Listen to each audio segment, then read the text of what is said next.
Salam, salam la famille Outsider, avant de commencer le débrief, je tenais tout simplement à vous passer un petit message. D'abord, j'espère que vous êtes en paix et en santé là où vous êtes dans le monde. Le petit message, il est simple, c'est de vous dire que la semaine prochaine, normalement, si je ne me trompe pas, on a journée de Ligue des Champions. Il y a de très gros matchs de Ligue des Champions. Il y a le Real Madrid qui va jouer face au Napoli et le Barça qui va jouer face à Porto. Cependant, la semaine prochaine, je serai en déplacement pour un nouveau vlog. Donc, j'espère que même si je n'aurai pas l'occasion de débriefer votre équipe le mardi et le mercredi parce que je serai en voyage, j'espère que vous me donnerez votre soutien et que vous nous donnerez de la force pour venir regarder le contenu qu'on va essayer de produire. La semaine prochaine, on sera normalement, si tout se passe bien, à Lens, pour Lens Arsenal en Ligue des Champions. Un premier match de Ligue des Champions pour moi, un premier match de Ligue des Champions pour Arsenal à l'extérieur depuis des années et des années. Donc j'ai hâte de voir l'ambiance à Bollaert.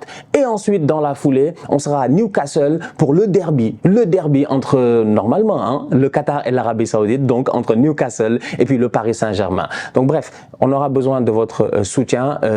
Les vidéos seront différentes, donc c'est sûr et certain que ne vous attendez pas à avoir un débrief Barça-Porto, Real-Napoli et tout, parce qu'on sera au stade. Cependant, on aura besoin de votre soutien. Donc voilà, c'était le petit message avant de commencer le débrief, un message qui sera dans tous les débriefs ce week-end. Donc si c'est la énième fois que tu le vois, je m'excuse pour cela. C'est la vie, c'est comme ça. Le débrief, il commence maintenant. Salam, salam outsider, le débrief commence maintenant. Le Real Madrid l'emporte aujourd'hui à l'extérieur 3-1 sur le terrain de Girona dans ce mini classico-là. Vu que Girona en ce début de saison, c'est l'équipe surprise, c'est l'équipe qui nous surprend nous tous. C'est eux qui sont là, au top du classement, qui sont en train d'essayer d'être les fauteurs de troubles. Cependant, le problème il est simple, c'est qu'ils sont tombés face au patron. Ils sont tombés face au patron et le patron ça reste le Real Madrid parce que le Real Madrid il nous fatigue. Le Barça a beau j'en bégaye. Non, c'est parce que j'allais dire que le Barça ils ont envoyé leur petit frère. Ils ont envoyé leur petit frère. Franchement, ils ont envoyé Girona. Ils ont dit à Girona, vas-y, va donner un coup, on va voir ce que ça va donner. Girona est arrivé aujourd'hui face au Real.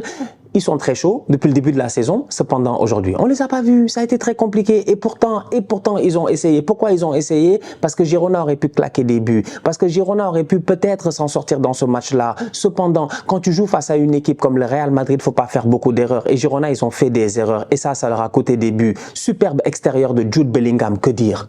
Quelle passe décisive. Quelle passe décisive. Un système de jeu qui redevient un système de jeu plus ou moins normal. Jusqu'à présent, on n'est pas d'accord avec Carlo Ancelotti, mais Carlo Ancelotti n'en a rien à faire de ce que vous pensez, c'est pas son problème. Il a dit qu'il joue en 4-4-2 losange, il a dit j'ai pas de latéral latéral sur le côté gauche, je fais jouer Eduardo Camavinga. Camavinga revient sur un positionnement qui ne lui plaît pas, si je ne me trompe pas, mais dans lequel il performe et il fait aujourd'hui une bonne performance. C'est à se poser des questions, à savoir franchement les Ferland Mendy, les Fran Garcia, tout ça en fait, comment ils font eux? C'est pas normal, mais c'est pas normal, c'est pas normal. Tu peux pas être un boy, tu es dans une série scientifique. Tu es dans une série scientifique. Il y a un boy qui quitte là-bas la série L, il arrive et il te tape en maths et en physique, c'est pas sérieux. Tu peux pas être un boy qui est en série L. Tu es tranquille, il y a un boy qui quitte la série scientifique, il vient et te tape en philosophie. Mais franchement, sincèrement, mais d'où est-ce que en fait Camavinga est meilleur latéral dans tout le Real Madrid? C'est pas sérieux. Donc du coup, tu as un Camavinga qui fait son match. Tu as un milieu de terrain en losange qui est beaucoup plus cohérent, ça nous tous on le sait, avec Bellingham au top du losange. Tu as deux attaquants, tu as un Vinicius qui revient de blessure, c'est difficile pour lui, il faut lui donner du temps. Il faut donner du temps, petite blessure, faut lui donner du temps. Donc on va voir quand même, franchement, ça reste mon Vini quand même. Vini, c'est le tocard originel. C'est-à-dire que s'il y a un grand tocard, le premier c'était bien Vinicius. Mais s'il y en a un qui a été le premier à sortir de l'univers du tocarisme, c'est aussi Vinicius. Donc Vinicius, c'est l'agent zéro. Moi j'ai un respect total pour Vinicius. Donc je m'attends à ce que voilà, la machine reprenne, qu'il reprenne le rythme et tout. Mais aujourd'hui, il fait pas une performance extraordinaire. Cependant, t'as Joselu, à qui on donne encore une fois sa chance en pointe et Joselu se gère. La dernière fois, je l'ai dit ici, la dernière fois Joselu a marqué cette semaine, aujourd'hui il marque encore. Pourquoi n'a-t-il pas joué face à l'Atlético Madrid? C'est un attaquant, c'est un neuf, c'est peut-être pas le plus talentueux, il n'aura peut-être pas le ratio de Karim Benzema, ça nous tous on le sait, mais il a le positionnement, il a les mouvements et il peut occuper les défenseurs adverses. C'est ce qu'il fait encore une fois aujourd'hui, il se place là où il faut. Donc l'extérieur de Bellingham est magnifique, la finition de Joselu, c'est un tap-in, c'est facile. Deuxième but, Girona, ils se gèrent pas. C'est pour cela que je dis que Girona, ils font pas un si mauvais match que cela. Mais c'est juste qu'ils sont tombés face à des patrons, ils sont tombés face à plus grand qu'eux. C'est pas sérieux. Girona, ils veulent être champions d'Espagne, ils ont dit non. Ils veulent être un éléphant sur un arbre. Ils ont dit, mais quand tu es un éléphant sur un arbre, tu fais pas des bêtises comme cela. Franchement, c'est-à-dire de où est-ce que tu laisses Aurélien Tchouaméni tout seul sur le corner? C'est pas sérieux. Tu fais cette erreur-là, le Real te punit. Et encore une fois, ils ont eu de la chance parce que Bellingham aurait pu claquer un 3e but sur une course extraordinaire. Il aurait pu mettre, en fait, lui, son but, excusez-moi, son 2e but. Parce qu'il a marqué un 3e but à la fin. Comme d'habitude, Jude Bellingham, reprise de volée. Le ballon traîne, il est là, pas. Il vient, il ouvre encore les bras. On n'y peut rien, franchement. Cette fois-ci, il n'y avait personne pour lui fermer les bras, à part pour applaudir. Donc, belle victoire de la part du Real Madrid, 3-0 à l'extérieur sur le terrain de Girona. Une victoire très très importante, une victoire importante pour le mental, une victoire importante avant la semaine en Ligue des Champions. Et d'un autre côté, eh ben, je pense que c'est une victoire importante pour José Lu, parce que c'est lui le gagnant de cette semaine-là. Après la défaite face à l'Atlético, eh ben, lui il est passé en attaque et il est en train de prendre confiance, il est en train de se faire plaisir. Et ça c'est important. L'infirmerie du Real pour le moment elle est pleine. Vous-même vous le savez, je pense que nous tous on le sait. Courtois est à l'infirmerie. Donc du coup, tu as qui est dans les buts? Kepa Arrizabalaga. Kepa, moi-même je l'ai dit ici, je pense premier débrief où il devait jouer ou avant qu'il joue, j'avais dit ici que les fans du Real, ils sont là, Kepa, mais Kepa n'a rassuré personne en Angleterre.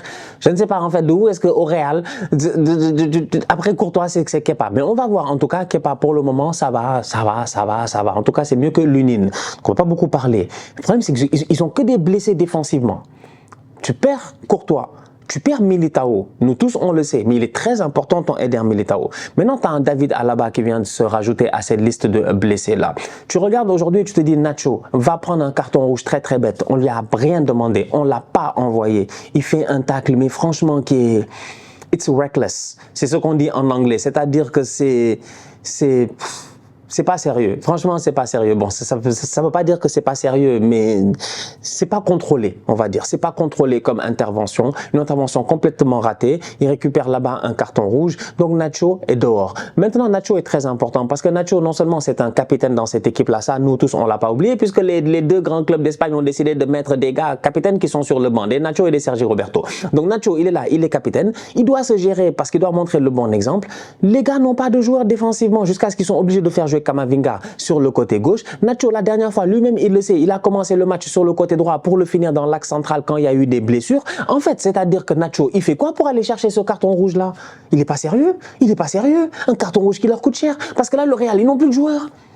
Ils n'ont plus de joueurs. Maintenant, il faut cloner Camavinga. Il faut aller chez les Camavinga, prendre un petit frère de Camavinga.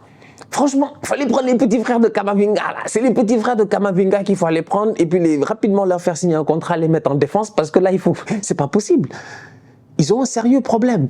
Tu as Militao qui est pas là, tu as David Alaba qui est pas là, tu as Nacho qui est pas là. Si je ne me trompe pas, ils ont 4 centraux. Donc ça veut dire qu'il en reste un seul, c'est Antonio Rudiger.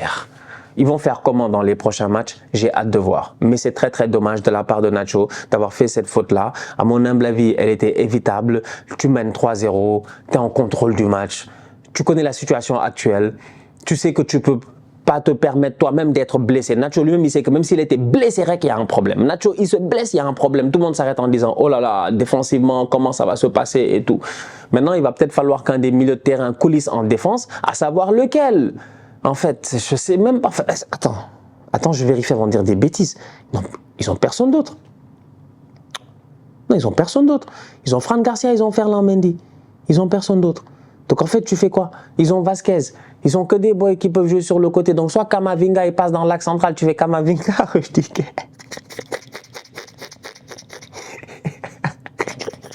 Camavinga, on ne le respecte pas. Pardon. Camavinga, c'est vraiment le bouche-trou, quoi. Un grand gaillard comme ça, un grand joueur comme ça, en fait, dès qu'il y a un problème, on dit on va appeler Camavinga. Tu fais comment? Pardon. Si Casemiro était là même, t'aurais dit ouais, je fais Casemiro Rudiger. Mais là, tu fais quoi?